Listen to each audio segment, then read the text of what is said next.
aniq ayta olaman, bunaqa chegirma hech qayerda bo'lmagan. Aytaylik 220 ming so'm pul bilan Tracker avtomobilida bemalol 400 dan oshiq kilometr yursangiz bo'ladi. Endi 100 ming so'mgina pulga Kia Sonet avtomobilida bemalol 300 kilometr yursangiz bo'ladi. Xizmatlar bo'yicha Guliston metan gaz, propan va metan bo'yicha nomer 1 bilasiz, o'zingiz ham. Faqatgina bu avtomobilga propan qo'ysangizgina shu kilometrajni beradi. Agar propan qo'ymaydigan bo'lsangiz, bundaqa kilometraj, bundaqa kam pulga hech qachon yura olmaysiz. Propan qo'ying, mazza qiling. Aktam tembul 95 beradi. Siz benzindan zo'r yurasiz. Faqat ustanovkani zo'r qilishga termoturubkalar taglar polsda shumka qilib bonus hisobida qilib beryapmiz. Faqat vaqtlarimiz chegaralangan. Bu tomonda Kia Sonet avtomobiliga ham 3-4 talik birga bir polkasini qo'yasiz, ozginagina ko'tarib qoladi.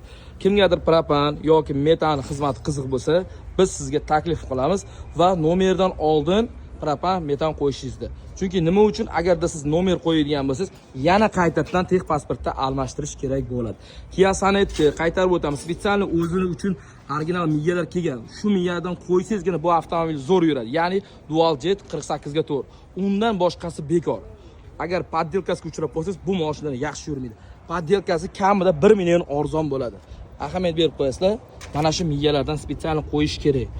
Ayniqsa Kia Sonet avtomobili. Kia Sonet 8 ta injektor, 4 silindr. Qaytarib o'tamiz, poddelkasiga uchrab qolmang. Guliston metan gaz har qanday avtomobillarga optim narxda propan, metan sizga sifatli xizmatda taklif qilib qoladi. Xizmatimiz qiziq bo'lsa, pastda raqam qoldiramiz. Obuna bo'lishni ham unutmang.